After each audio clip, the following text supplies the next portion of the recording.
Goalless in a Manchester derby. Don't let the scoreline fool you. This had this moment. Garnacho with the biggest chances, tactical tweaks from Amorim, and City struggling to break down Man United. So tonight we are diving straight into the key moments in the system behind the chaos and what is perfectly performance tells us heading into the final stretch of the season.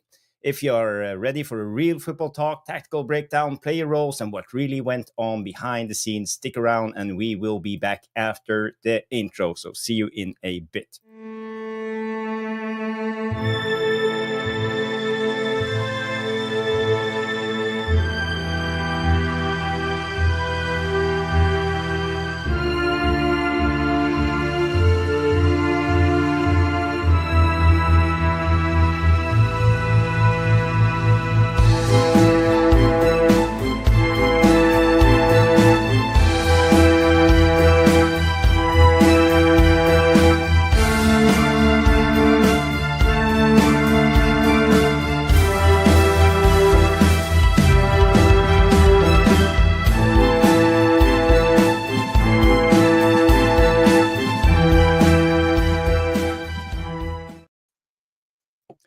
Welcome to the Tactical Devils. I'm your host, Jarvis Cocker, and with me tonight I have Stu Woolley and Noradin from United Real Therapy. So guys, start the stream by smashing the like and we will break down the Man United goalless draw 0-0 against Manchester City on Old Trafford. So guys, first of all, big up Noradin, big up Stu, good to see you guys.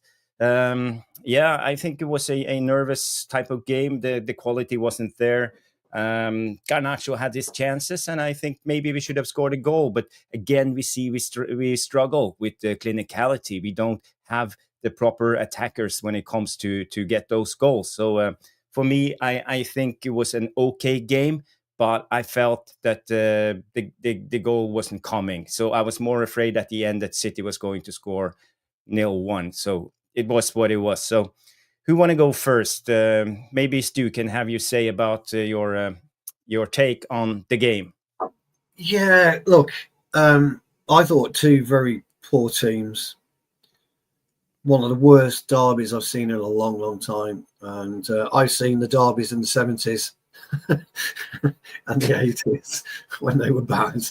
Yeah. But today, there was this real element of fear for both teams. And I just couldn't quite understand City's approach. I couldn't quite understand our approach. I said on Friday, Jarvis, that you have to be brave, specifically in derby matches. And we showed no bravery today whatsoever. Okay, yeah. We carved out minuscule chances, nothing really what you would call clear cuts. You may consider the Garnacho one to be clearish, but not what I would call clear cut.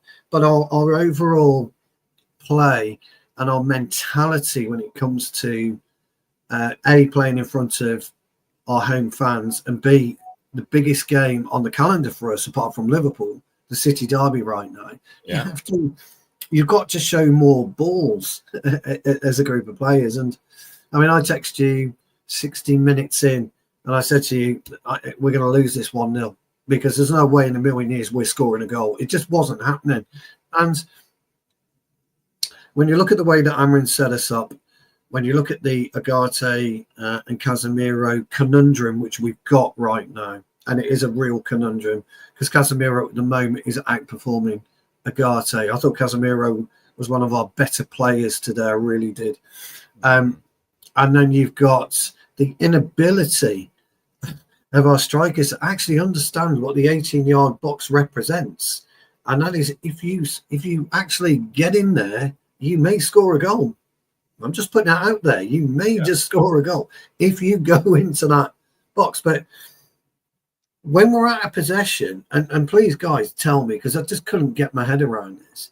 We're out of possession and we're allowing Diaz to walk with the ball, Ruben Diaz, to walk with the ball and pass it 2 yards to Gvardiol or across to the young left back, who I thought looked quite good for them. Riley, yeah. Great. Yeah, Riley. I thought he looks a great little player. And Nunes, who is the weakest right back in the Premier League at the moment, and we didn't hit them. We didn't hit Diaz, who's prone to mistake. I mean, crikey, Jarvis, Nuruddin, 30 seconds into the game, Garnacho's made the first run. Diaz is clambering all over him. Okay, gets away with it. It was outside the box. And then we don't do it again. We don't bother with the penetration side of it. We try to play possession football when we've got it. So we start sweeping it from side to side again. Or we're trying balls that loop in the air, and we haven't got the physicality to deal with a Diaz, to deal with a Gvardiol. We don't have that. And for me, I suppose what I'm trying to say, to sum it up, you can lack balls as a man anyway. It happens. You go anywhere in the world, you can find a man who's timid and we lack balls. But you can't do it as elite footballers. You just can't do it. You've got to run together as a collective, die together as a collective. We don't do that. And to be honest, Jarvis and Nuruddin, fucking City were just as bad. I mean, absolutely abysmal. Really, really bad. And they were exactly the same. Now, I've never known City fear coming to Old Trafford. I haven't seen that for a long, long time. A long, long time. Maybe in the 90s and the 2000s when we were smashing them all over the fucking park. Fair enough. But today, this City team just, I don't know. It felt like for 95 minutes, both teams hadn't left the dressing room. We were still in the dressing room. And then to cap it all, and Neil Driscoll, he'll back me up on this. I know he will. To cap it all, you've got Mamouche and Mazzari hugging. You've got Bruno and De Bruyne hugging. What the is that about? Gee, you should be fuck off. I'm not talking to you. Piss off. I'm not shaking your fucking hand. Fuck off. And walk off. Be unsportsmanlike. Do something a little bit different, because I tell you, I hate losing. I just can't abide it. And then I'm sorry, I'm on one now, and I've got to stop. That's okay. That's okay. Go on. But then there's little things. You've got Dorgu with 2 minutes to go in injury time. He's got the ball for 30 seconds, ready to throw it. I mean, what are you doing? You get the ball and gone. You've got hit and hope over the top, and luckily Lindelof dealt with it. But where again was Onana stuck to his fucking goal line, like when Elanga went through on Monday night. Stuck to his, or Tuesday night, stuck to his goal line. I don't know. Look, I don't know what Amorim's doing in training, but more than that, I don't understand the mentality of this footballers and why we're not understanding and grasping what it means to win a football match at the moment. We could have played for 4 days, and not even hit the fucking target. Yeah. I mean, did we actually have a shot on target? Because I really can't remember. I must have been asleep at that point, because I actually can't. Did we have one? Did we? Xerxes had one, and we rebound on Mason Mount. Yeah, the left foot sweep, which is a really good idea. And Mason Mount, yeah. But apart from that, that's not good enough at home at Manchester. I mean, the fans today were amazing. Singing Amorim, they got behind the team. But they're all going to go home the same as us three today, and everyone else in the chat scratching your noggin. What the fuck are we doing? I mean, why lace your boots up for that? Seriously. If you can't get up for Liverpool, you can't get up for City. Honestly, please, go somewhere else. I'd rather get that little 14-year-old kid in who popped 2 in, or the guy who got a first half double hat trick in the under-18s, Cheeto. Just give somebody a chance to because I just cannot. I mean, Højlund, for me, that's it. I'm finished with him. That was an atrocious display of forward play today. Yeah, just atrocious. Don't get me started. Don't get me started, Stu. Højlund was awful. Awful.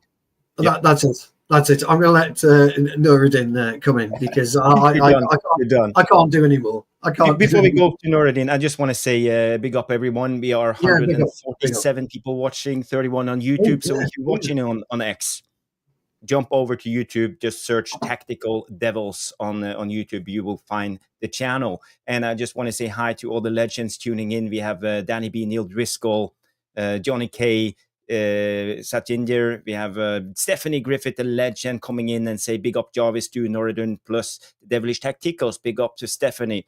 And who else? Sheikh Ariane. All of you legends tuning in. Ben is here. Good to see you, Ben. XOXO come in and say, I didn't think it was that bad. Okay. Oh, we no, will hear good. from, and Yale Malmin comes in here again and say, I got carrot cake. I'm celebrating this draw. Good for you, Yale Malmin, my fellow Norwegian. I love carrot cake. I love carrot cake. That's the best. Especially with a couple of little tiny marzipan carrots on the top. Oh, yummy. Yes. And we also have Samik's football coming in. Hit the like button. Thank you, Samik's. Thank you, you legend, coming in. And Dave is also here. Amadis Free from Tehran. Now all the legends is just pouring in. So now, Nordin, it's your chance. Tell the audience. Yeah. Sorry. Yes, big up everybody. Please, those of you on Twitter, come over to YouTube. Please smash a like, subscribe to the channel. Big up to Ben. Big up to Fury. I see everybody. Ricardo. Big up to everybody. Neil. Yeah, I mean, at the end of the day, if you're a neutral, it was an all right game. If you're a neutral. But if you're a United fan or a City fan, you're quite disappointed. It felt like a pre-season game at times, a walking pace, like Stu said. I think that obviously our midfield didn't get exposed, and I understood the first half. But as soon as you took Maguire off, we could have gone a bit more higher, could have gone up the pitch a bit more higher, and we could have pressed and tried to win a derby. So that's what disappoints me. But I just honestly, I'm glad I didn't go. You can see in my face, I've been, in the sun for a bit, sunbathing. Yeah, getting a bit of sun because I'm glad I didn't go. Because honestly, after watching Tuesday, it just didn't give me anything for me to get excited to want to go. I knew it was going to be this type of game, and I didn't know City were going to be that bad, though. I'm not going to lie to you. Without Diamond, I didn't know City were going to be that bad, but they were dreadful, and that's what hurts me the most. Is that we didn't, in the last 20 minutes, they were there for the taking. This is not a great City team. Far from it. No, they are nowhere near a great City team. And they were there for the taking. And I just thought a bit more fight, a bit more battle. But yeah, a couple of decent performances, I better say. Diego Dalot, we've been onto him. I've been onto him for a lot in this season. Yeah. In the past couple of games, actually, he looked a lot better. He looked a lot assured on the ball. He looked decent. And I thought Bruno had another good game. Yeah. I don't always agree with everything what Bruno does. I don't believe this hype that he's some sort of match winner and all that. I don't believe any of that BS. I don't buy it. But actually today, he looked like the guy that was trying to create something in the whole game. Whether it's a City player or Man United player, he was the one that was trying to create something. Other than that, it's just disappointing, isn't it? For me, at home at Old Trafford, 20 minutes to go in a derby, kitchen sink, the bath, the baby, everything goes in. And that is what I'm frustrated at. That's what I'm frustrated at. But as a neutral, it was just, walking pace, keep football, a couple of little good things. I do like Yoro. I'm glad that he's back. He took the yellow card. Played well. But he played well. He really played well. He really played well, Yoro.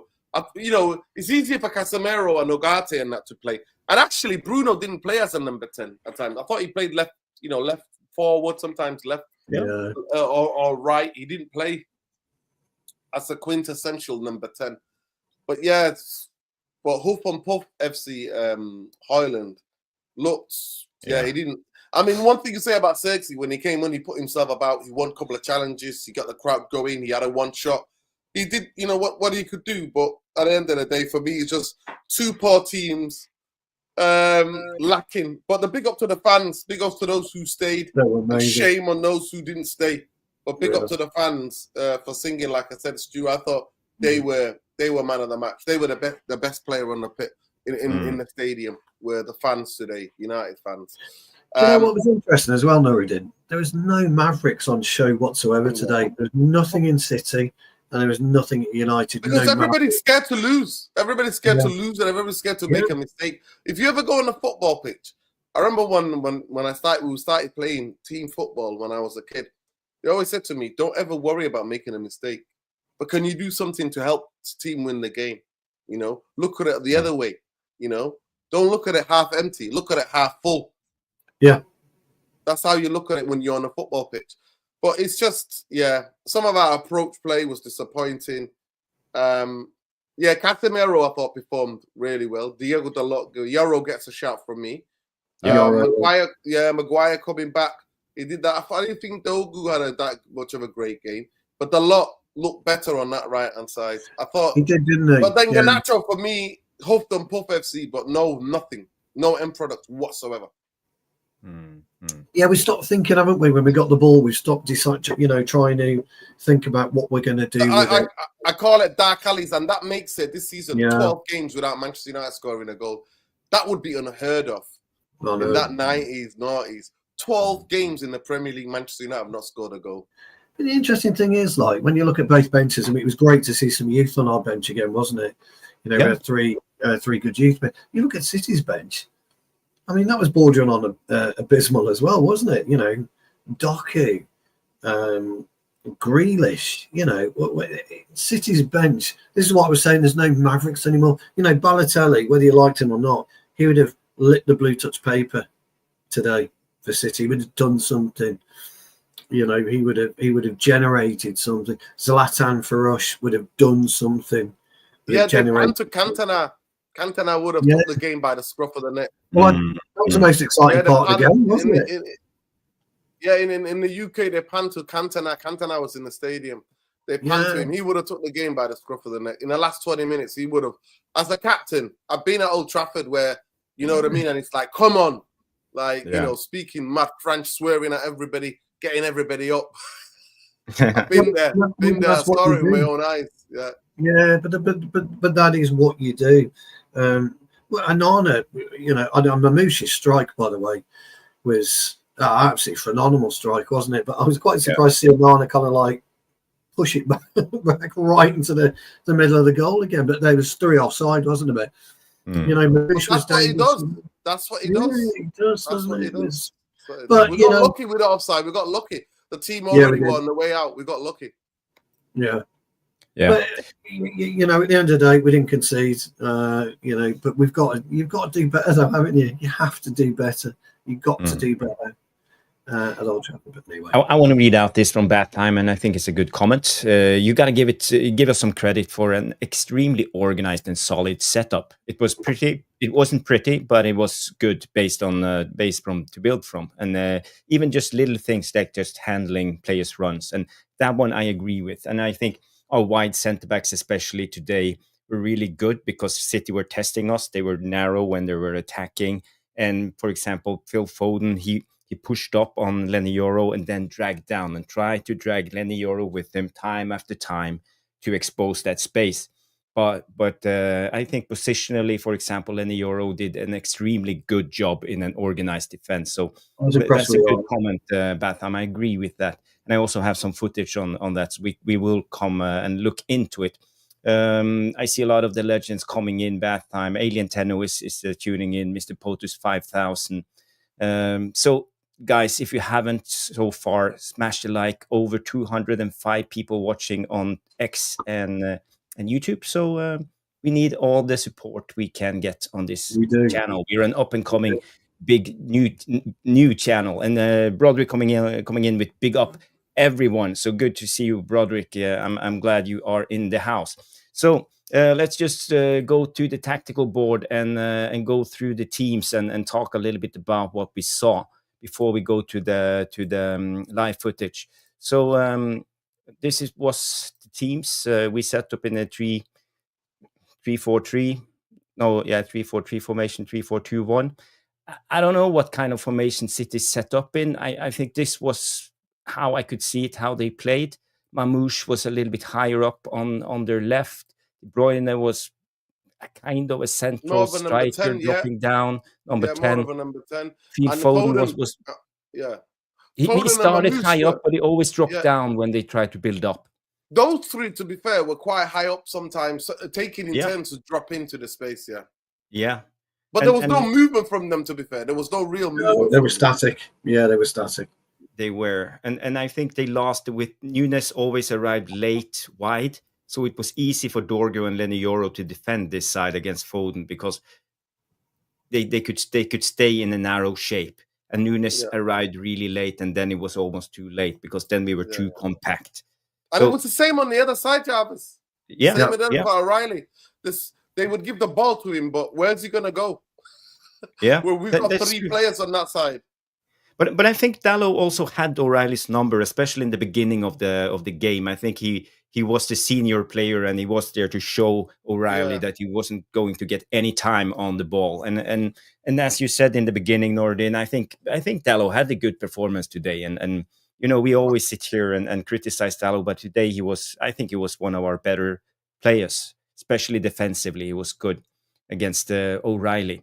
He struggled a little bit more when they put on that other guy. Who was it that came on? Kenny, Reese. Rico Lewis. Yeah, Rico Lewis. Yeah. No. The dribbler, the guy who scored in the Doku. Yeah. When he was up against Doku, I think he struggled a little bit more. He got a yellow card a couple of times. He needed to grab him just to stop him. And I will also say, when it comes to the City team, this was a game of turnovers. We had a lot of turnovers. We intercepted the ball, and we had a chance. You could see Garnacho all the time, especially in the first half. We had a lot of chances on turnovers. But City also had a lot of chances on turnovers. But it was sloppy. It was sloppy on the ball from both teams. Because Jarvis, because City were playing a walking pace. They were playing over 50s walking pace, 50s football, walking football. Yeah. The reason why we got a lot of interceptions, because they just were walking. They were passing the ball around between Bernardo Silva Kozovic and Gundogan. They were getting caught on the ball. They were getting caught. Nunes was getting caught on the ball. So at the end of the day, there's one, because they were walking with the ball. They were walking around with the ball, thinking that they had more time.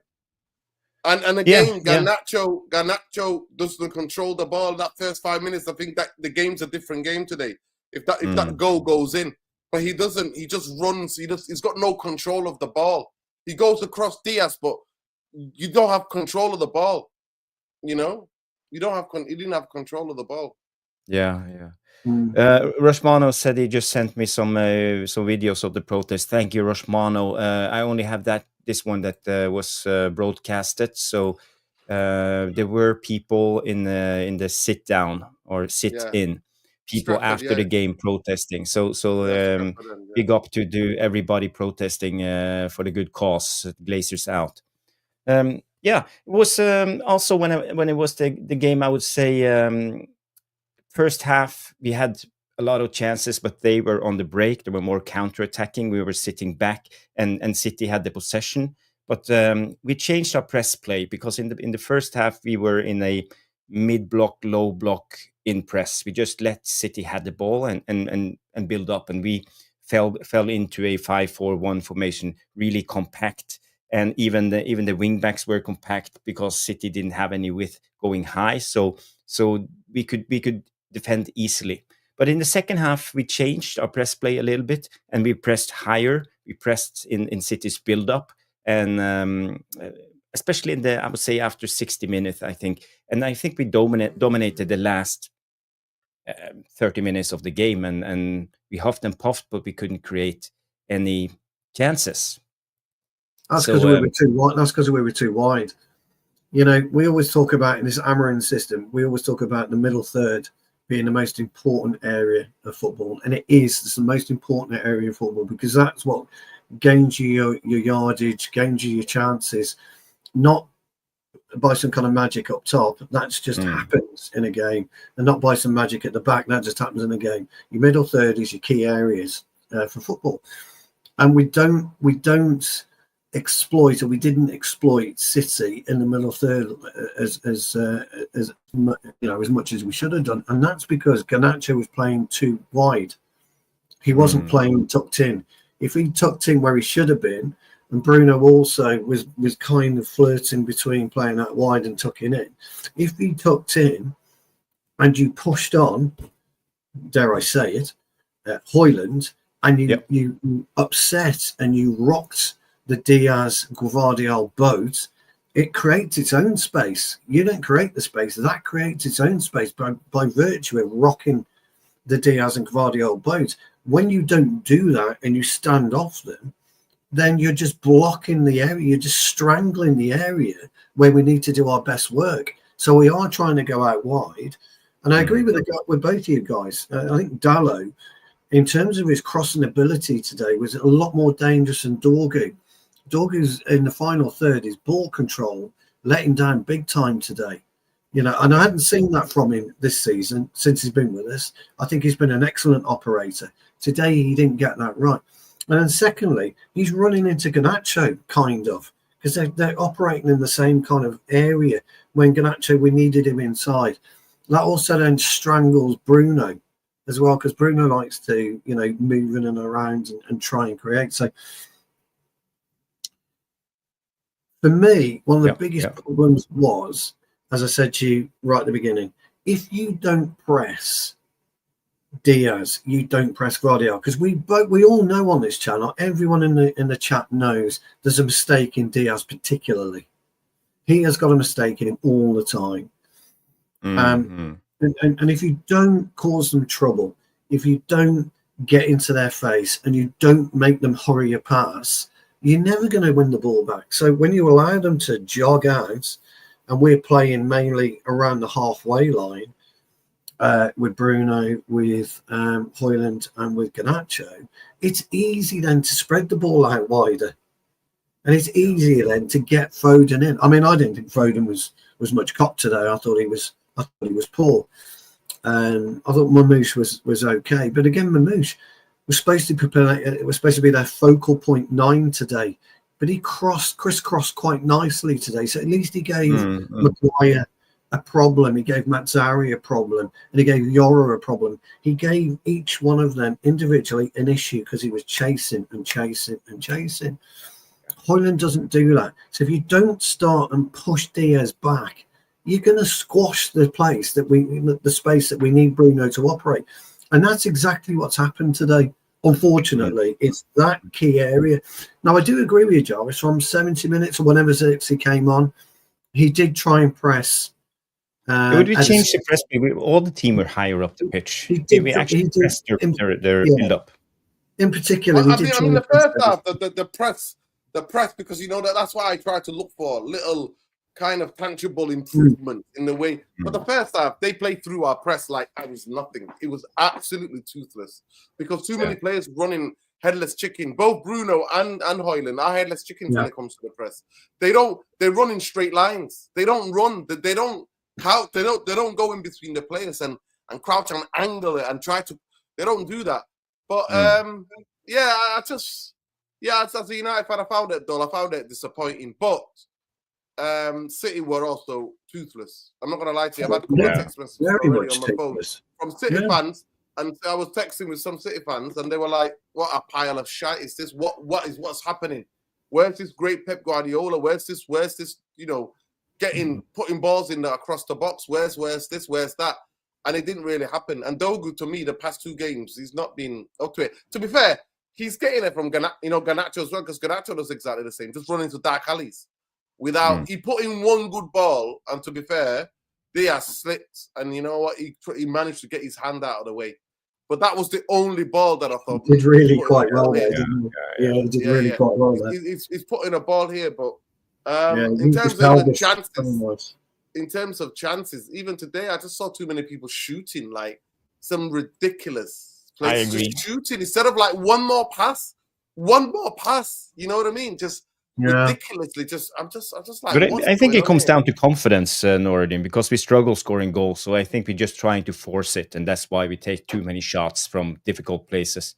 Let's just break into the game, and right at the beginning of the game, I think it was in the second, third minute of the game, we had a turnover with Garnacho running down to Ederson's goal. And what's interesting with this situation, I think.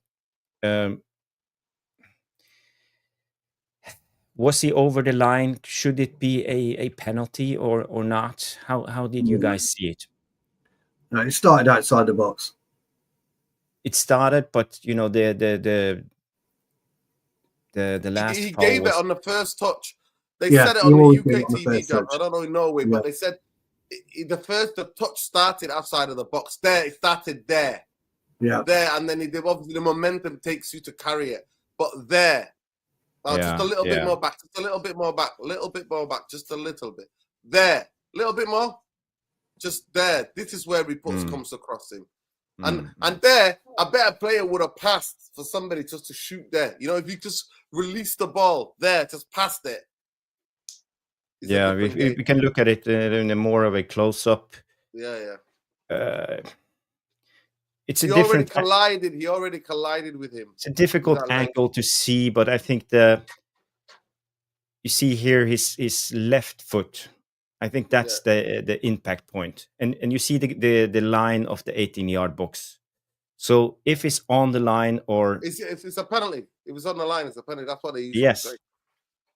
But so I think if you just move it back just a little bit beforehand, there is contact because look at the arm as well. So there's a contact. So take it back a little bit more. A little bit more. A little bit more. A little bit more. A little bit more. That to me, that is where the first contact is. There. Okay, so as a referee, you should go for the initial contact. That's and that's what he went for. That's what he went for. That's the rules. Apparently he gave it because he thought Garnacho was going to get the ball across to the other United player, and then he would have just played the advantage. But that is where they're saying that's why they give it. That's why they're saying they gave it because there he's already off balance. So it was outside the box, so no penalty then. Yeah, but the bigger question is, why did he let Diaz back in? Why did he allow Diaz because to his ball control is not good enough. His ball control is not good enough. Diaz should always be behind you. Yeah. His ball control is not good enough, man. You just take one long touch and sprint. Yeah. He's got the gap on him. But he comes, he just doesn't hold him off. By the way, Riley did listen. Just pause it, Jarvis. Pause it. Riley did really good. So take it back a bit. Take it back a bit because Riley does really good because he understands that he's beaten. So he sprints. So he's literally sprinting. Because if he's last man, it could be a red card. Do you know what I mean? If he's last man, it's just Diaz. So he actually gets goal side of the ball. And then it's not a red card. That's why it's not a red card. Because he's already a goal side. Yeah. But again, we see Garnacho's need to try to cut into the right and shoot with his right. So you gotta go that way. You gotta go straight. There should be a straight line from Garnacho to Edison. To goal. Yeah. To goal, yeah. But again, we see this from Garnacho all the time, and it's really frustrating because he does so many things right and so many things wrong. And I think that's why a lot of fans are losing their patience with Garnacho. What do you think? To me, he doesn't put himself on a football pitch, so I'm not going to blame it. I'm not going to scream at a child because he doesn't put himself in the football pitch, and he doesn't keep himself there for 95 minutes a game. Same on Tuesday. He doesn't do that for himself. It's the football club and the coach that puts him there, and that's where the responsibility lies. And no developmental, nothing, no improvement. I don't see any fucking improvement. I don't see any decision-making improvement. The only thing I can say that's positive is when he plays on the right, he tends to pass the ball. Yes, because he's got no option. He's got no option but to pass the ball. But why are you taking him to the left-hand side where you're encouraging him to be greedy? Yeah. So there were another chance with Garnacho here. You see, people smash the likes. How many likes we got on the video? Let's get the likes. People from Twitter, come over here, watch it. Help the channel out. Get your lazy asses of X and come here and help the channel. We're on 40 likes so far. So not too bad, but people smash the like if you haven't. Yes. So here we see Garnacho bombing down the wing with the pass from Bruno. Again, I would say in a situation like this, I would like to see Højlund more aggressive. Get in, break his fucking neck. Yes. Where is Højlund in this situation? Look, just hiding. The cutback pass comes and Dorgu is there, but didn't fill up really well. So, yeah. But for me, I think again, where is Højlund? In this situation, Højlund should push Diaz really. So there's two things though. By the way, Garnacho's at fault here as well, and this is quite key. I'll tell you why Garnacho's at fault. I always say, don't know, guys, you both know now. I always say hit the diagonal. On this occasion, you need to go straight, and that should give Højlund the opportunity to get in front of Diaz. With him hitting the diagonal now, he can't see Højlund. If you look at Garnacho's field of vision, he probably knows roughly where he is, but he doesn't know exactly where he is. So he's looking for the cutback. He's looking for Bruno, because he knows that Bruno is going to be arriving late, which he's been doing just recently.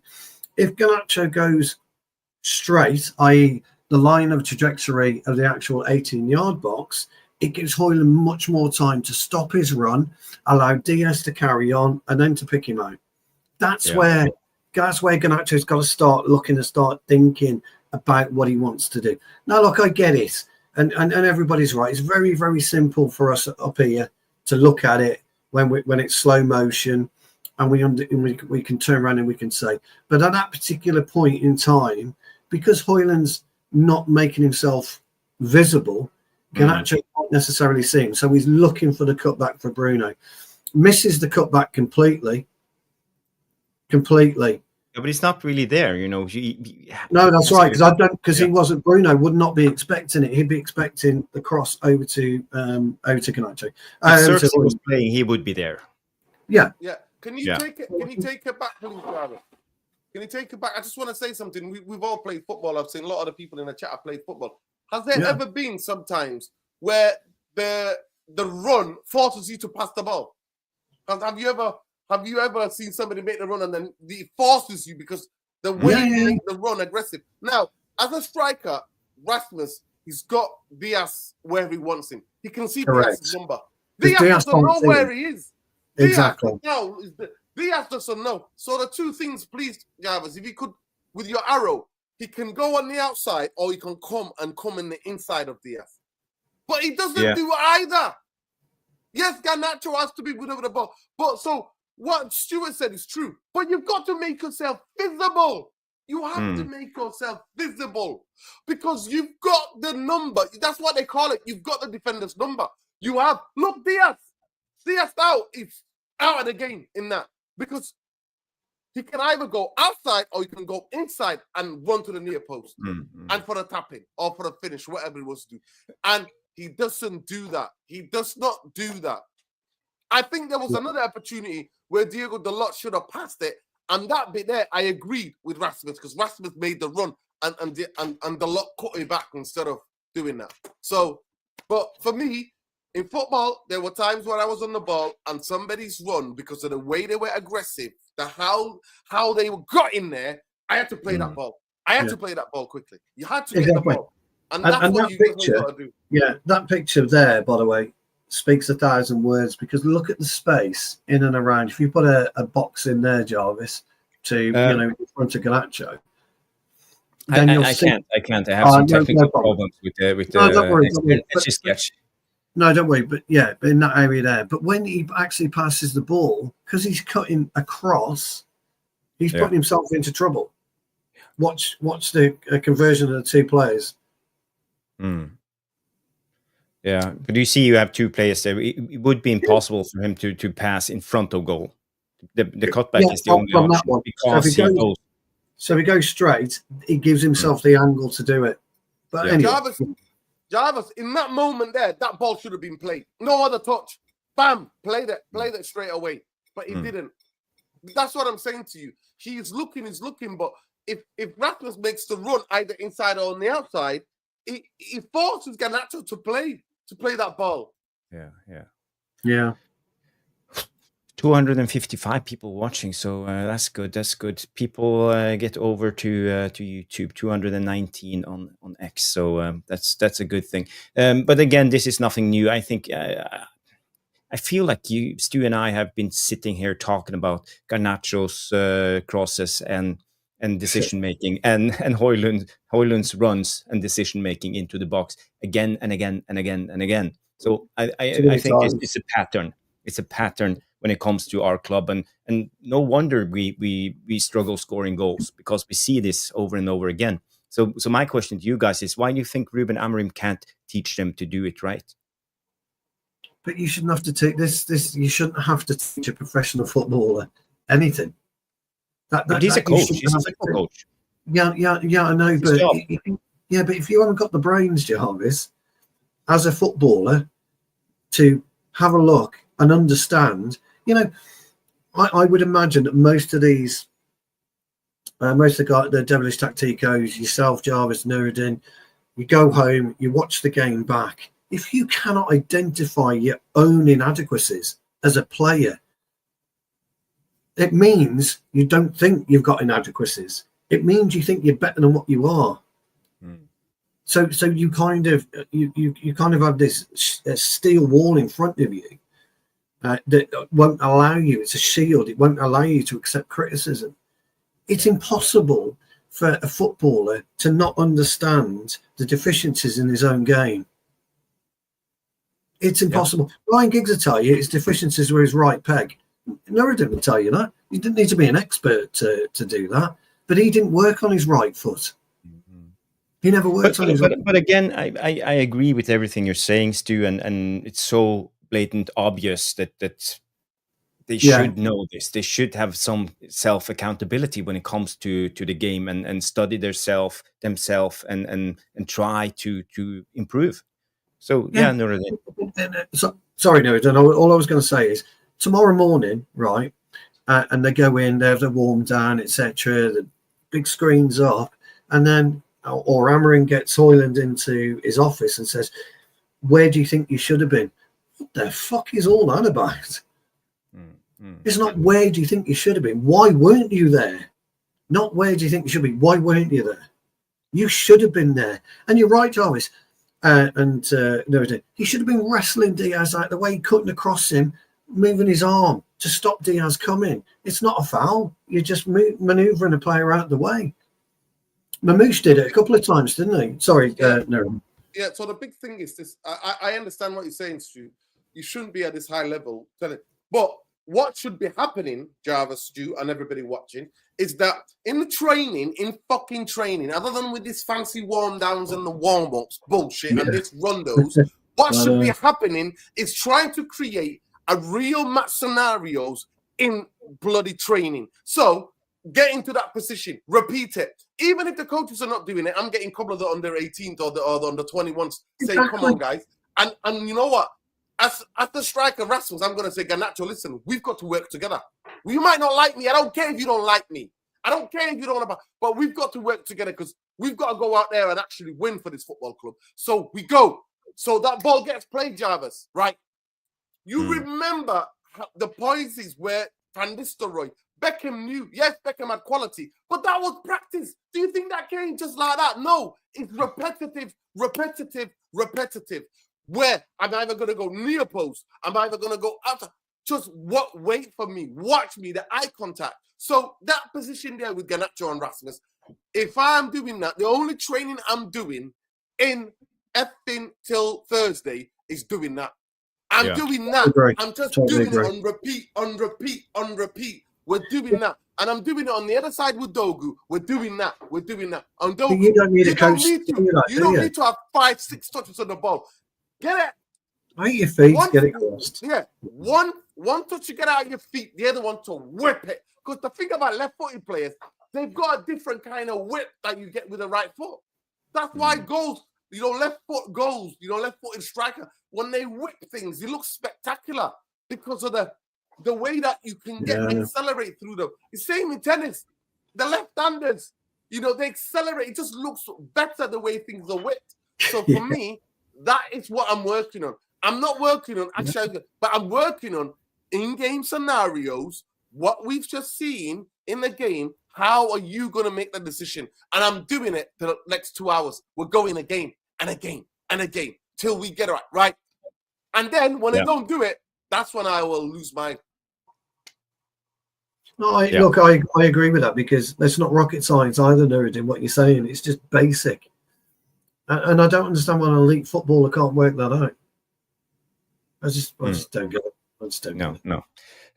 Next clip. The fact that they don't want to do that themselves I find that really disappointing. That I think as a group of attacking go, listen, we're not scoring goals.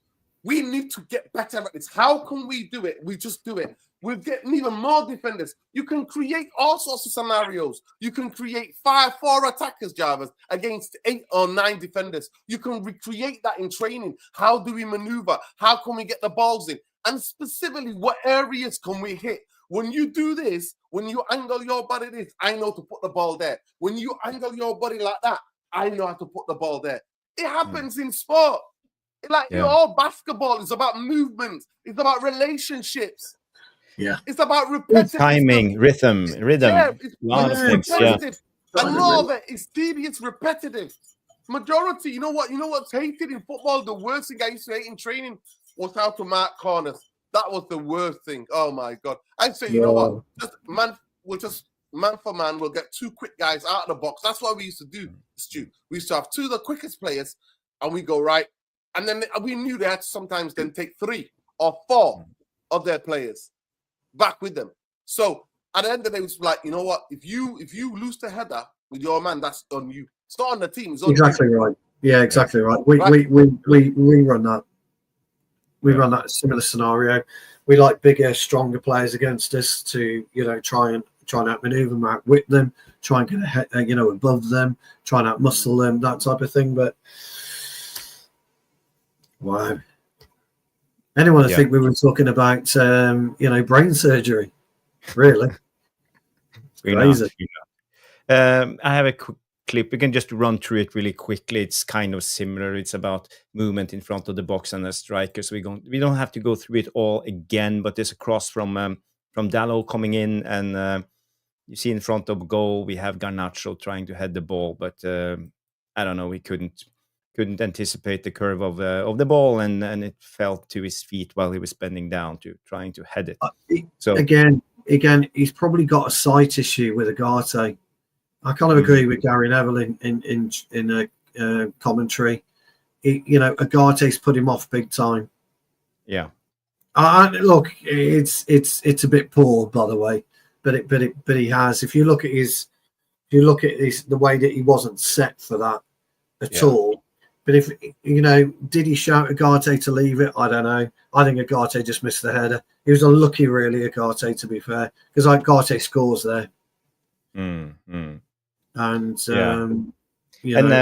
don't know if you what's your thoughts on Højlund's movement in the box right here? So Højlund wasn't actually bad there, because I always say get in between the 2 centre halves, and he didn't. He gave Diaz a bit of a, was it all Guardiola? I think Guardiola there's if it is Guardiola. This is Guardiola. I think this is Diaz. Diaz. So Diaz is grabbing him, and then he gives Guardiola a bit of a push, which I like. There you go. Out of the way. That's what he should be doing. Get out of the fucking way. Yeah. Occupying centre backs. That's so he did his job. Next one is actually about us building up, and I think we had patience. We had the courage today to take care of the ball when we had the chance, and this is a good clip, but it's too long, so I can't play it all in one. So we just have to stop a little bit. Oh, this is how we got it from the back, wasn't it? Yeah. Nice. So it's Masraoui clearing the ball high, and it's Bruno taking it down, and he's chesting it to Højlund, flicking it to Bruno again, and then we move on. So again, you see here, I think this is what Højlund likes to do, dropping down and try to be involved in the play. And you see how deep he is as a striker right now. But I think, again, it's a brilliant play from both Bruno. We sit here and criticize Bruno so many times, but how he just has the vision and just chests the ball to Højlund. That's beautifully done. And you see here Garnacho comes on a deep run, a diagonal run, and Højlund comes on the second inward diagonal run. So yeah, it was a good attack, and you see here Dorgu is the withholder, always the out when it comes to our attack. But again, I think hold it there, Jarvis. Hold it there. Look at Rasmus's run there. He's onside. He could have made that run just there, and Bruno would have been. Look at the gap between the two City defenders. Yeah, it would have been perfect. Easiest pass to make, through ball, but he's not, and he would have been on his left foot as well, and it would have just, whipped it. He didn't do it. He didn't do it. Look what he does. Play it on. Look what he does. He goes. They close up, and then it's too late. It's too late. If you could just play it back a little bit, Jarvis, I agree with Nuruddin here, and you can see where it unfolds for Højlund. Højlund is pointing. He wants the ball. No, it's not that. It's not that. If you come back a bit for where Højlund was in our half, and he was in our half. Yeah, play it from there. There. Watch him there. Slow. Yeah, He slows his run. If he didn't slow his run, he could have got there. He would have got there. The stride would have forced Bruno to play the ball. Correct. He would have got there. But he slowed his run. He stopped his run almost. You can't. So in a way, you see Garnacho and Højlund didn't communicate well enough. Correct, because there's one other thing that Højlund could do. Højlund could then bend his run and go to the right Garnacho and make it a much easier passage of play for us. And it would have left a hole. Or even he could have pulled out because he conceded Diaz's number. He could have pulled out wider and stayed on that run, so the Bruno could have just played it maybe with his left foot or bent it like that, towards him. But he didn't do that either. 2 or 3 scenarios there, but by him slowing down, cuts it. That's the problem. It's slowing his run is the issue. It's amazing, isn't it, how much that can do that. Yeah, but again, when you look at it, it's about intuition and how we play together as a team, and it doesn't seem like Bruno really trusts Højlund to do that run, and he's not instinctively looking for that through ball because he's not expecting Højlund to be there in a way, and it slows down the play. So I don't know. It's partly on Bruno, partly on Højlund for slowing down his run. So all about timing and rhythm again. Yeah, again, Jarvis. If you make the run, it forces the player to play the ball. If you're aggressive in the way you run and wanting to get in there, it forces. If the player doesn't play, then it's on him. So there's another thing to notice about that. We have 0 players at the bottom quarter of that screen. Nothing. Garnacho's over to left behind Bruno. We got 0 players. The reason we don't score goals is somebody should be occupying that sector there. But you got to remember, Stu, we were defending quite deep in that instance and just won the ball with Masraoui, who just hoofed it up to Bruno. So, as the number 10, he got the attack going with a beautiful chest. So, no, I agree. But other teams would have had a player occupying that quadrant. And that's our problem. We're so slow and lethargic on occasions. But anyway, if you tell the defender were actually closing up the gap, I think it was a good defensive job by City, right? In this instance too, and it's not always easy, but because the run didn't come because Bruno delayed it. Jarvis, 100% correct, and because Rasmus didn't make the aggressive run. That's the reason why. Yeah, but and this one is a good comment on that side. City were way out of shape. They were at that point. On his own, and they were way out of shape. Yeah, they were. Yeah. Gamer TV, big up Gamer TV for tuning in. Comes in and say Yoro was excellent, and on that one I totally agree. I think Yoro had a really good game today. So the next thing I want to. He got injured before he got injured. He's been one of our best centre-halves on the ball. He's been brilliant especially when he plays on the left-hand side. On the 100%. Left-hand side, he's a different player. But what I like about is the athleticism and his energy, I think he can still do more. I expect more from him to actually be the break. With the 3 centre-backs, you can afford to have, when you play a back 3, you can afford one to break the lines with the ball. And I expect him to improve and get better with that, to actually be decisive in the last third. I agree. Yeah. I agree. Yeah. So you see here in this situation, if you have a closer look, this is Yoro and this is Phil Foden. So Phil Foden pushed high up and was all the way up to the 18-yard box line, and then he started like slowly dropping down, and like you see here Yoro like walking after him, but he's aware of the space in behind. So I really liked Leny Yoro's awareness and positional play in this. You know, we see he slowly follows him, but as soon as he tries to run into that gap, Leny Yoro is there. So he's aware of what's going on behind him all the time. So I would have used the standing tactic there, Jarvis. Allow Foden to run into me. Yeah. And then just use the standing tactic, just stay there. I mean, what you're saying about Yoro is absolutely spot on, by the way. And he did. I thought he did well against Foden. I think Foden's playing brilliantly at the minute. I just want to let the viewers know that what Stuart's talking about. Foden got that reducer that Stuart used to give it out like he was cake, like he was sweet when he played. You know, yes. So yes. That level of like. The reducer was already put on Foden, and then he never recovered from that, to be fair. Correct. Because it was a brilliant reducer, because he came and wiped everything out, the ball and the player.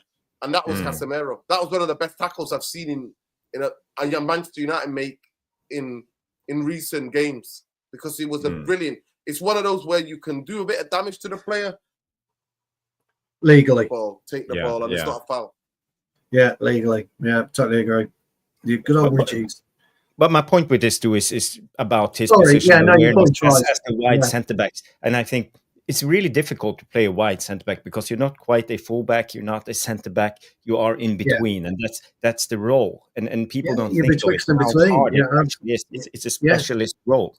You are betwixt and between. You're absolutely right, because I always say the perfect position for a fullback is right between the throw-in sector and the edge of the box. Right in the middle is the perfect zone. Now, really, you're situating yourself at the edge of the box when you're left centre back, Jarvis. So you are absolutely right. You're betwixt and between on where you should be.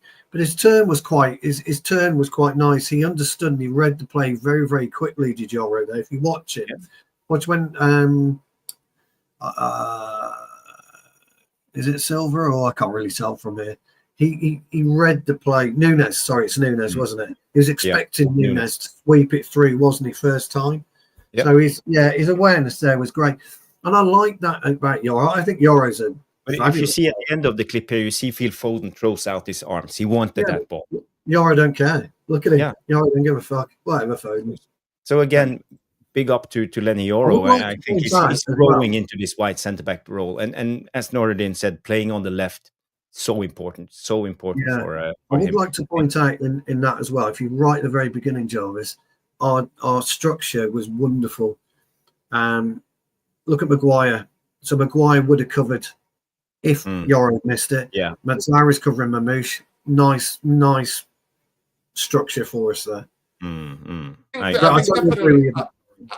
thought from the central, the cover from Maguire was good today. He actually stopped another chance before by covering. It was the other side. And Foden, by the time, made the movements to go on the outside, and the ball got deflected to him from Mamouche. And he actually blocked that one as well. He blocked Foden.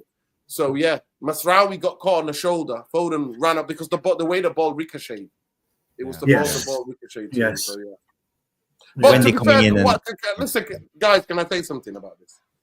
It's very easy when you got everybody back. You can do these things. You can cover because the spaces are not huge. So you can cover these things. When everybody's there, everybody's tight. You know?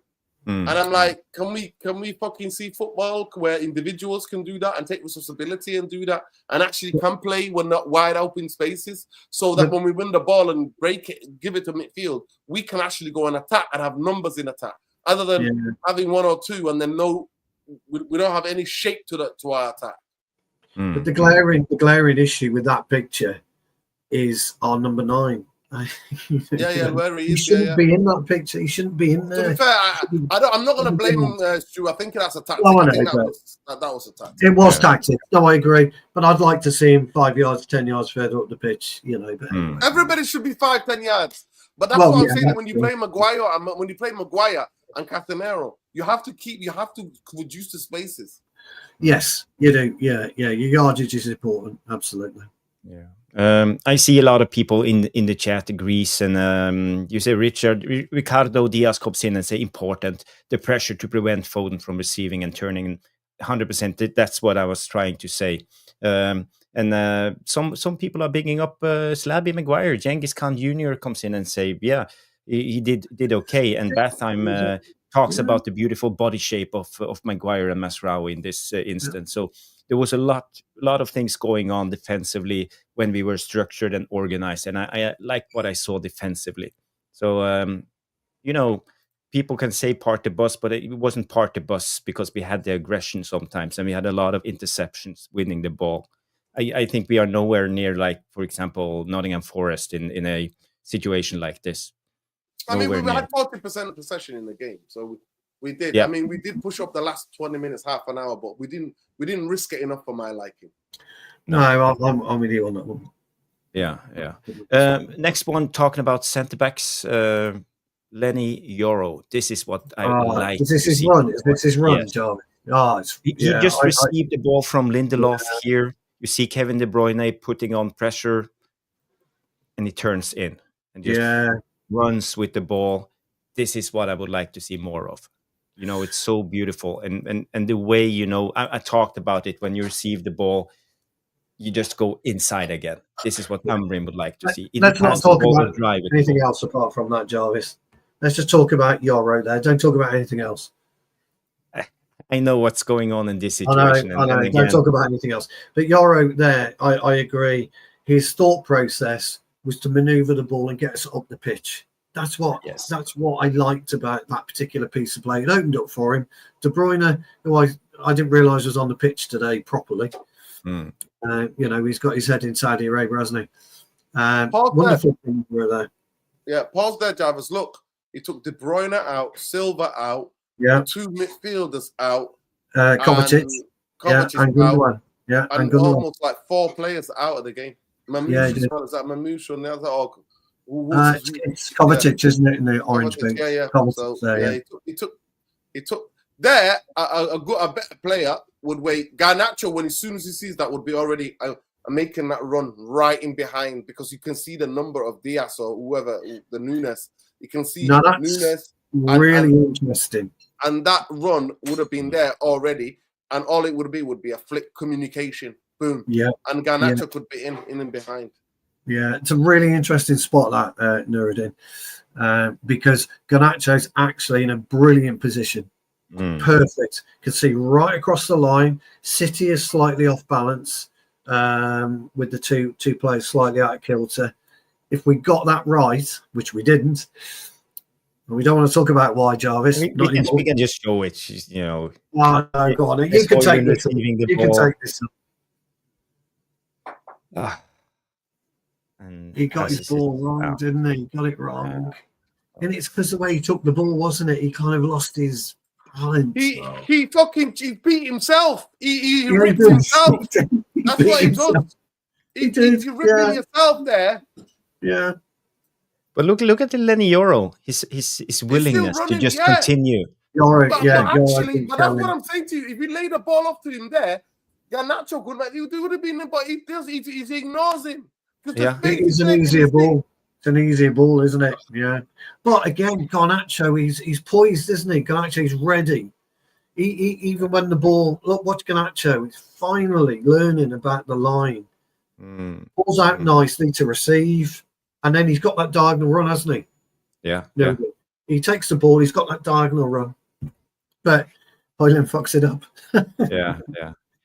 But in my opinion, I think it just should have laid it off to Leny Yoro here in this area. Leny Yoro would have passed the ball. I didn't notice that, by the way, Nuruddin and Jarvis. I didn't notice Yoro's continuation of his run. Probably shouting for the ball. I was too busy watching Garnacho. Yeah. So I must admit I didn't notice that. But again, I think we struggle because of our striker, unfortunately. Yeah. We can't sit here for Ruud, 60 minutes just complaining about. Ruud holds that, doesn't he? And he does something with it. Ruud makes something happen, whether it's a 5-yard ball into Yoro or he does get Garnacho on the way. He makes that happen. Yeah. But, Marseille Bednars comes in and have a question. Who want to answer? How bad is Garnacho and Højlund? Is there any hope? Let's listen. It's terrible because they actually don't get on. They don't get on. They don't like each get other. on. They don't pass to each other. There's no chemistry between them. They don't work on it on the training ground, drivers. With certain footballers, sometimes things come chemistry, body language. Certain footballers, you've got to work. You have to work. You have to train. You have to, even by yourselves. Forget the coaches. The coaches are not doing it. You have to go, right, we're playing together. We've got to put on a show out there. People who are, it's cost of living crisis here. People are struggling to pay bills. And we're getting paid millions. Yes. You know, York and Cole didn't like each other. Sheringham, York and Sheringham didn't like each other. But when they stepped on that pitch, we're winning. Right. Like, if you're in a better position to me, Teddy, I'm passing you the ball. You're a tosser. Right. We fucking hate you, but you're getting the ball. Right. Exactly. And vice versa. Talking about the chemistry between Højlund and Garnacho, we had one turnover chance in the second half that was quite big. We could have done something better, but here you see Garnacho receives the ball and Højlund actually going on a diagonal run in this direction. Jobs, can you just pause there 1 second? You know, when these things are happening in game, I don't even get excited anymore. you know, usually I'll be like that when I'm in the stadium or when I'm watching on, I'll be like, go. You know, I'll be like that. I'm like that. I'm physical like that. You know the way I watch. Honestly, you know what I do now? I just do this. Yeah. I find myself getting frustrated, like going, "What are you doing?" You know, and I know I shouldn't, but I do. I find myself doing that. Yeah. Crazy. So you see here again, Garnacho is on the ball, and the diagonal run comes from Højlund. I don't know if he could have tried just to, because I think in Amorim's head, how we want to play football, we want to attack zone 16 and zone 18, the corner flag zones. Yeah. So Højlund is on his path directly to zone 18. So in this attack, I would actually, if I was Garnacho, just move the ball up into the corner flag area and let Højlund run, according to the plan of Amorim. But it didn't happen, because I think then we have a better chance to score because we have more people coming in the second wave. Yeah. So what happened in the rest of this attack isn't that important. But if we want to play Amorim ball, I think now in this instance, if the diagonal run comes from the striker, if it was Jokenes and let's say Morten Hjulman and Sporting, he would definitely play the ball into zone 18 and trusted Hjulman. So why then do you think Garnacho popped it off to Bruno? Because he's on the right and he's naturally want to play the ball inside. But what can't he see though? What can't he see in front of him? You see the ball there, look there. And you can't see Bruno there, really. Well, you can. But you know why? Because he wants to chop back all the time. He wants to chop back all the time. The run is there. Risk, don't you? I agree with you, Dalot. The run's there, mate. And also, he doesn't want to pass to him. I'm telling you, Stu, I've seen it in the stadium. He doesn't want to pass to him. You know, even if, Jarvis, you know, the darker shaded area, the first dark shaded area where Højlund's, even if we kind of like went diagonal and then turned right, so to speak, to get a little dink, it's a much better and easier ball. Yeah.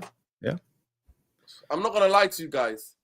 Obviously, his attitude stinks. He stung the place out, but I'm not going to lie to you. I think Rashford would have scored today because those runs were there to be made. I'm not saying that he's good for United, but I'm just saying to you, in the opportunities, in the game situation that we saw with Garnacho looking across, that's Rashford makes those central runs. He's very good at timing those things. Yeah. Well, we could get our sense. Yeah, because the spaces were there for attackers today. That's what frustrates me. City were discombobulated at times in terms of no structure. Look again. Look. But again, I mean, they're not brilliantly organised there, City, are they? Like you say, Jarvis, that one run takes almost 3 players, or could take 3 players with him. Yeah. Because we're all looking at Rasmus, and then obviously the ball comes in. Garnacho takes 3 players out himself there, but Bruno slows it down a bit, doesn't he? Yeah, again. But he has to wait for the wing back. He does. And this, as Bathheim points out, that's the problem with transition play with wingbacks, because they are too deep. Yeah. He goes to does he go to Dorby? I'm saying to Jarvis, and that's why I don't agree with it. I don't agree with playing low block with wingbacks. I'm sorry, I don't. I really don't. I don't like low block football anyway. And this is the one where he gets away with the handball, isn't it? Yes, but I don't think it was a handball. And I don't blame Amorim. I don't blame Amorim because I blame the people who bought him here. But what's the point of paying 12 million for a coach if all you're coaching is low block fucking football in a game? Let's give Højlund a bit of credit. By the way, touch the ball with his arm, but it doesn't matter as a defender. I don't want that to be a penalty. Let me tell you, Højlund was in the right place for once. Yeah, it needed a bit of lift on it, didn't it? But anyway, yeah. I really genuinely think because of Højlund's run, Dogu had to play the ball first time. I really think that. I think the point I was trying to make earlier. Because why are you taking a touch? You just whip it into that area. Yeah, get a bit of red shirt there. Because you could see the red shirt there, yeah. So you could do something. Gary Neville was so good at it. And actually, when you look at it, Ederson's flat-footed slightly. Yeah. So Ederson's not going to be able to take it easy. Højlund was in a great place. Comes off his shoulder, his chest. Yeah, Højlund did well. Actually, he was really good in this attack. His movement was good. To be fair, his connecting touches were decent today. He's no longer falling about. He's not giving the ball away. He was connecting a little bit. But the most important thing is there a bit of him? I'm thinking because obviously he's young as well. This guy don't like me. He don't leave me with the ball. So why shall I run? That creeps into you. You're only human. Do you know what I mean? Well, there is that, isn't there? Yeah.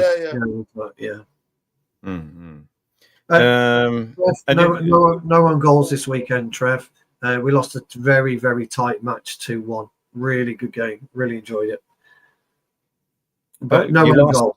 You lost 2-1. We got beat 2-1 to Northfield Town. Yeah, really good side. Really good side. But I really enjoyed the game, actually. Ex-pros? Any ex-pros? There was a couple of Palmer, if you remember Palmer, back in the Serie A days, 2 or 3 years Palmer. Oh, yeah. Yeah, and I think there was one. Charlton Palmer. His name was Sheffield Wednesday. No. Palmer, the Italian team. Palmer. Back in the day, back in the 90s. He was a couple of youth players played for Palmer, and I think there was an ex-Bristol Rovers player, I think. I wasn't really paying attention, but I really enjoyed the game. It was a really, really interesting game, and but we're on the wrong end, so you know. Okay. A lot of good comments. But that's what I'm saying to you. If it's a good game and you perform to the best, you get beat, you're gutted, but you can also enjoy the game and go, actually, we gave it a go. We just played against a really good team. Yeah, I really enjoyed it today. You know, we had a problem. We missed 2 or 3 really good strikers, and you know. We had the Højlund issue, Jarvis. If they're watching, it's true. Yeah, couldn't fucking score. There was no Galazzo today. It's true telling us he couldn't hit a band off. Yeah, that's right. Yeah. Do you have Rasmus Woolley on top? No, we don't. In fact, Rasmus Woolley, as I'll call myself today, this weekend I was right back. I popped myself into right back this weekend. I really, really enjoyed it. Really enjoyed it. So good fun. Nice.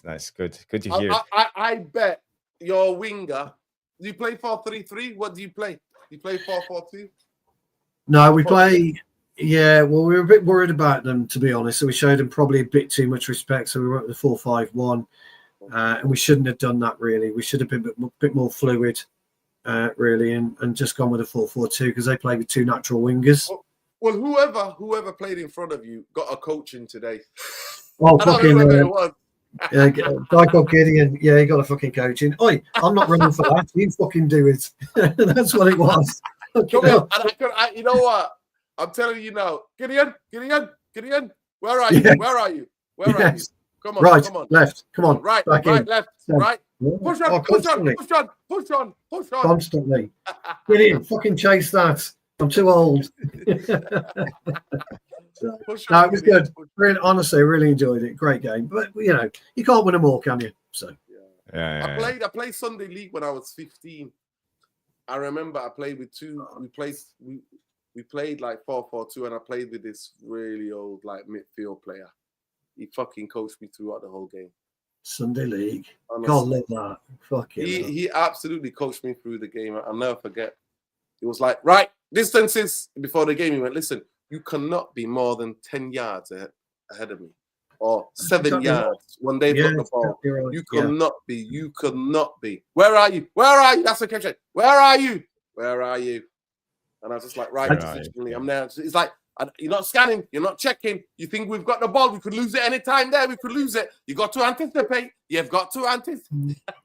I did say to Gideon at some point yesterday, I'm going to get a lasso in a minute and just fucking grab you, pull you back where I need you. Yeah. But Gideon's a really good foil for me, to be honest. He listens, he's quiet and he listens, and he's rapid when he gets going. So, but I really, yeah, it's a shame we lost, but anyway, great stuff. Enjoyed it. It is what it is. I just want to say thank you everybody for smashing the like. We are on 50 likes. 303 people are watching the show now on different different sources. So please, if you haven't smashed a like, please do. And another thing, subscribe to the channel. We are on our way to 700. We're struggling a little bit in the minute. It's slowing down. So now we are on 630 subscribers. So if you haven't subscribed, give us a go. Please. Give us a chance. We will produce quality content for you a couple of times a week, maybe 3 times a week. It depends how many games there is. So that would be fantastic. We'll be back 3 times, aren't we, for the next week or two? Because we've got Leon Thursday, and then we've got Sunday. We've got Newcastle, and then we've got Leon again, haven't we? So we've got quite a hectic schedule. Yes. I just want to before, because we are 1 hour 17 minutes into the show. I know you are on the schedule, Stu, and I am sorry. I apologize. A show later tonight, so we have one more clip to go through, and then we can talk about man of the match and wrap up the show. So I can do that, Jarvis. I can stay for that then, pal. Yeah. Fantastic, Stu. I know I can count on you, pal.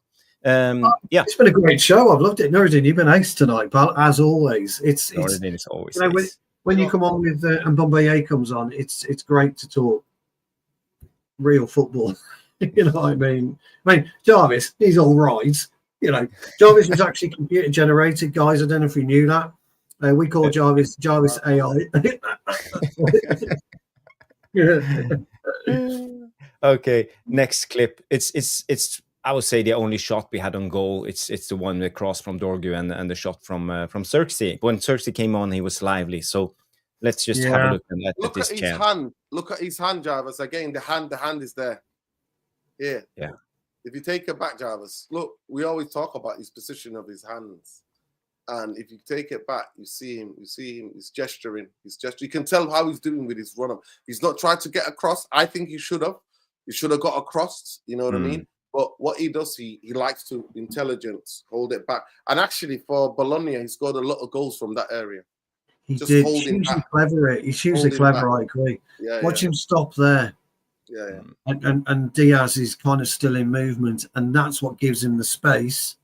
You're right, Nuruddin. Absolutely. Right, great. There you go. And he's in balance. He takes the shot brilliantly, but it's a good save. That's a really good save from Ederson. Yeah, it's not an easy save to make. Yeah. The level of that save is so difficult because he's shifting away from. Yeah. I'll give Diaz some credit there as well. Diaz got across to him quickly, didn't he? Diaz come across quickly to him, so it didn't allow him to get more hook on the ball. It was a really good effort, good save as well. I think you're right.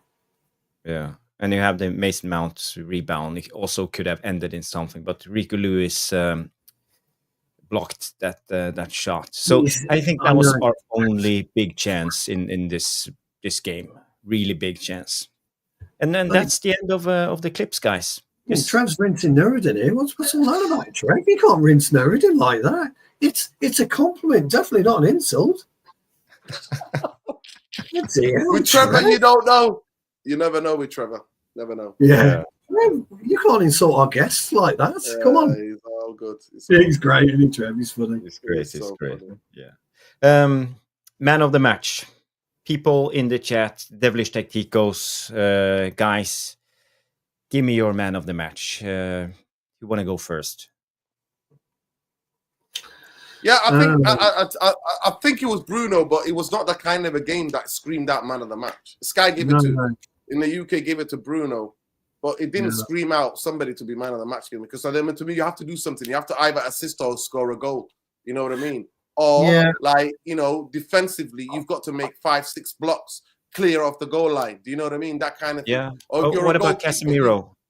Yeah, I thought Casemiro. But then again, Jarvis. I would go. Again, Jarvis. So are we awarding playing low block football when everybody's close? Are we rewarding that? It is one of those games. Maybe, you know what, in a derby, you know what, Jarvis, you're right. In a derby, he put the reducer on Foden. So for that, yeah. Yeah.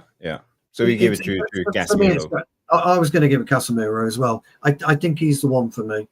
I agree with Bruno. I guess he was the most inventive again for us. Yeah. But I think the best of a really, really poor game was Casemiro for me. Casemiro was good, Bruno. And I will also say Mazraoui was really good today. Defensively, he had full control. Same with Leny Yoro. Even Maguire was really good. So our three centre-backs, but none of them were like a man of the match performance, but they were really good. Yeah. But then when you've got 3 centre-halves and then you've got the 7 other players right next to you, your job is easy. No, that's true. I'd be happy with that as well. I'd be happy with that. Me and Stu will be like contenders for man of the match. Us 3 will be contenders man of the match if we Would be content. By the way, I would definitely play centre out of you two. I think Jarvis will be on the right. Maybe Stu will be on the left. Mm-hmm. I can play left. Yeah, I can play. I can play left or right. Doesn't matter. Yeah, I can play left back, right back, or centre half.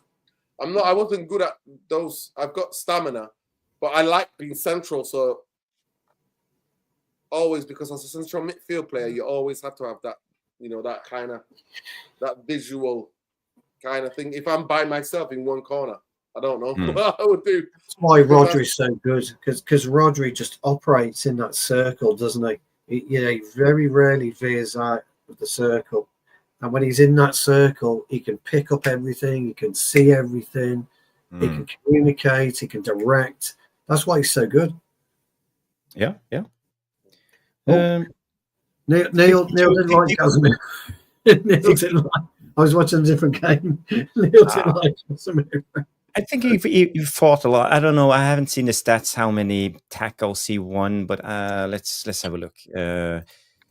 Casemiro top stats of the game. He had in attack. He had 1 shot on target, 2 out of 4 accurate long balls. But when it comes to defensive, he won 7 out of 11 tackles, so 64%. 15 defensive actions, that's good. He won 13 duels, he lost 4. So, yeah, and ground duels won 92%, 12 out of 13. And aerial was his weakness. He just won 1 out of 4. So, but I think defensively he was really strong today. He was strong. I thought he was decent. Yeah. But let's see. Bootinator comes in. He gives the man of the match to Bruno. Ahmad is free from Ten Haram. Gives it to Xerxes. Why not Boxing again? Straight, Bruno. Dave, Bruno. Sheikh Arian gives it to Bruno. Dave was having none. Leny Dave Yoro. was having none of Bruno, Jarvis. Dave, I don't think was having anything of Bruno. What was he saying? Dave. Bruno, shocking. Myself. I was going for Bruno shocking himself. Sorry, Dave, I read that wrong. I like that. And Trev gives the man of the match to Luke Shaw for making the bench. That's but I heard he sat down too hard and his back's gone again. That's what I heard. So he was stretched off. 3 months. When he did a warm up and he was stretched off after the warm up, wasn't he?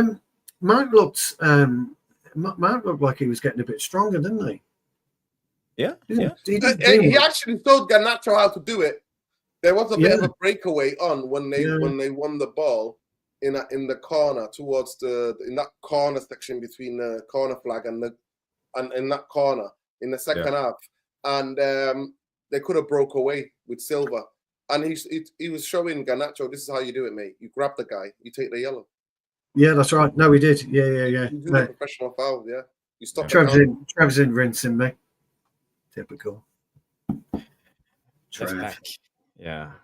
Left back in the changing rooms. That old one. Yeah, I'm going to ask you the question. What did you think overall game? Honestly, what did you think? What did you think about the Amorim tactics? I would love for us to be more front foot and don't. I think we take too long before we start to put our mark on the game. I've seen this over and over again. We takes about 65 minutes. We wait, and I know it's a game plan of Amorim, but I would like him to be more front footed, being more on the ball and wanting the victory. Because I think if he still try to do this, he kind of second guessing himself because he doesn't trust his players actually doing this. But we could see in the last 30 minutes that we were actually good in pressing high. So especially at Old Trafford, I think we should go for it, And in a way, it doesn't matter for me if we become 10th or 17th in the league. We're not going down anyway. So it doesn't matter now. I totally agree. Only prize money and honour. Yeah, you're absolutely right. I mean, Jarvis, I was baffled by his tactics again today, Amorim, to be honest. Yep. And I think you're right. I think he does strangle us. He doesn't allow us to have a natural flow. And whether or not, somebody mentioned, and I can't remember actually, so forgive me, the Devilish Tactico's made a point of the way we're playing this mid to low block. It's because that's all these players can do. That's all they can do. There's no trust element in him to allow them off the leash. And I think maybe you've got to do that, Jarvis. I think you're right, mate. We've got Newcastle away on Monday. Sunday afternoon again. And Newcastle are desperate for those points to get top four, to get Champions League football. Yeah. Whatever happens Thursday will be pivotal to how he plays Sunday, I presume. And whether or not, so I'm with you. I would go up to Newcastle and take it to him. Why not? If you get beat 2-0, 3-0, what's it matter? Well, I know what matters because I'd hate to lose 3-0 or 4-0. I'd be pissed. Yeah. But you're right though, Jarvis. If you finish 17th, or whatever, it just doesn't matter, does it? As long as you don't go down. I was extremely disappointed because to me the most important thing is show me something to get behind, Amorim. Show me something. I know you didn't get backed, and I blame Ineos for that, and I blame the Glazers for that. But show me something to get behind. Show me something to get behind. 100%. And Van Gaal was the only guy who actually tried to change the way we play football. Who didn't give a damn, win, lose or draw, home or away. We're going to try to play our football. And he got the fourth choices. He didn't get his first choice or second choice. He did get the fourth choice, didn't he? Yeah, he got the fourth or the third or fourth choices. So it is what it is. Final question of the show, because I'm not going to keep you that long, but we have a game coming up on Thursday. Do you think we can build on this draw against City? Can we build some momentum into the Lyon game and get a good result away in France? Well, if you speak to Jerky, he said we're going to war.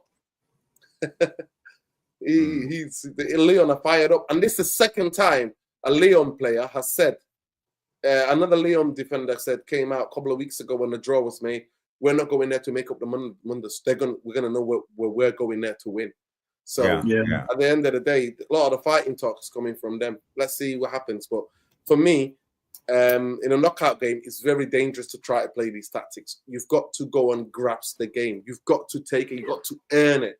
You've got to earn it. But the big thing in a European away tie has always been, do not get beat. Try to score. Yeah, no, that's right. Yeah, let's try and score, but don't get beat. Yeah, because if you lose the game 1-0, if that was an away performance at Lyon, I would not be having the same. It's like, you'd be a bit happy. It's a totally different context. I mean, ultimately, we're going to need to score, aren't we, at Old Trafford? We know that, and we're not scoring goals. So I hate to say it, lads, but our best bet is to go for a pen, to try and manoeuvre ourselves in the box and get a penalty. That's our only real hope of scoring. Casemiro tried that today. We did try, bless him. But he knew, it was didn't the he? biggest slow motion dive. He got a little touch and he went, wait, 10 seconds, 30 seconds. Oh shit, I forgot. Yeah, terrible. But it really, because Bruno 9 out of 10 times is going to pop one in the back of the net, isn't he? So that's what I would be playing for. I'd be playing for a spot kick out in Lyon, to be honest. Keep it tight at the back. Get a break, play for a spot kick, because we're not scoring otherwise, are we? I just, I don't see how we're going to get a goal. We got this comment from boxing straight talk. Jarvis, I think we keep getting a result, then hoping to build on it. I think it's just a turbulent season, unfortunately. I agree with the outlook, try not to get beat, keep it tight. Yeah, absolutely. Boxing. So that's why I think. Yeah. I mean, he's got to try something up top that is completely different, but we don't have the personnel to do that. So sad as it sounds, our only hope of a goal is a pen. It's a spot kick. Yeah, it will be a tough one. I saw Lyon's last game they played yesterday. They won the game. I think it won 2-1. Xerxes, that was it. The guy we linked to. He scored the second goal. The winger. For Lyon. It doesn't matter. But they subbed off. Cherky. Yeah, he scored that second goal. Yeah, right. And they subbed off Matic, Lacazette. I think they made 4 subs early in that game, like 55 minutes. So I think they were up for the game. They're saving their best players because they are like us. They are like in 10th in the league. So everything depends on Europa League for them. That's their last hope. I'd like to see us go out to Lyon tomorrow, not wait till Wednesday. I'd like to see us go out early. Get a training camp. Maybe training camp. Maybe find an amateur football team where we can train and just that's what get in early. Don't go out on Wednesday. Sick of seeing pictures of the United squad at Stockport Station. Fucking hell. Yeah. Fed up of it. Fucking hell. Or, watching them flying, going to Manchester. I'm sick of watching it. I'd like to go early doors, get out there, a couple of days and train, get acclimatized. Is it going to be warm? Is it going to be cold? Get acclimatized. And go and beat them, because we'll train Wednesday night, won't we, on the pitch? Yeah. I presume. Yeah, we should go early. I agree. Wendy comes in with a little bit of positivity and says, a little bit of fate. United 2-1. So I'm glad someone is still hoping for a good result. And Trevor Wade comes in and say, how is Matic still going? His legs ran out years ago. But I have to say, he still controls the tempo. He drops down, receives the ball, turns with it, and still doing the same thing. And then my biggest take from that game was the tempo of the game. The tempo at that specific game was really low, and that was mostly because of Matic. So I think we should attack Matic and try to intercept the ball from him. Yeah, I mean, it's going to be the battle. It's going to be battle of the simmer frames, isn't it? Casemiro. Yeah. We will see if we have the time to do a preview on it on Wednesdays too. But tomorrow night we have a show on Tactical Devils. I'll be at Footy Wednesday again, pal. Don't forget. Yeah, I know. So maybe I will do it myself then. But If not, we will be back Thursday. But tomorrow night, it will be Jarvis's Corner, 9 p.m. So, guys, girls, remember to press that bell so you get the notification. Subscribe to the channel if you haven't. Smash the like, and remember, we also have a membership opportunity in this channel, so you can become a Devilish Tacticos. $1, £1.99 a month. So, if you would like to support what we are doing here, it would be nice. We appreciate all the support we can get. So it's been a great show. Wizards, Sheikh Aryan, Trevor Wade, Boxing Straight Talk, Genghis Khan, all of you, Wendy, the legends tuning in. It's been brilliant. Stu and Noradin, it's been fantastic to have you on. And there wasn't much to talk about this. Yeah, yeah, there wasn't always much a pleasure. I really hoped that it was so many goals to analyze, so many smiles, you know what I mean? Yeah. People cheering. But it was. But at the end of the day, we are where we are. For me, win or lose or draw, I don't want cowardly football. I want front foot. At Old Trafford, the fans paying that much money to go, and you have to give them something to shout about. And I genuinely did think this City team was there for the taking. Yeah, they were. So you're going to be live, live. just letting them know. Yeah, 9 o'clock. We're going to be live at 9 o'clock. The United Real Therapy going through it. There's a little bit of changes thanks to the technical work and the genius of Josh. So there's a couple of surprises in terms of the format and how things look. So tune in.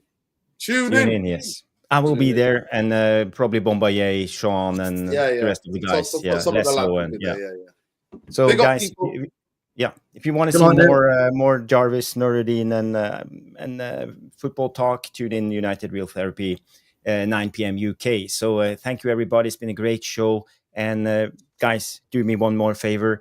Leave a non-live comment after the show. Tell me who was your man of the match. Please, it helps out the algorithms. It's so important. Leave a smiley. I don't care. Leave a comment. It helps out. We need to reach out and get more viewers. So thank you, everybody, for tuning in. It's been a great show. Have a good one and good night.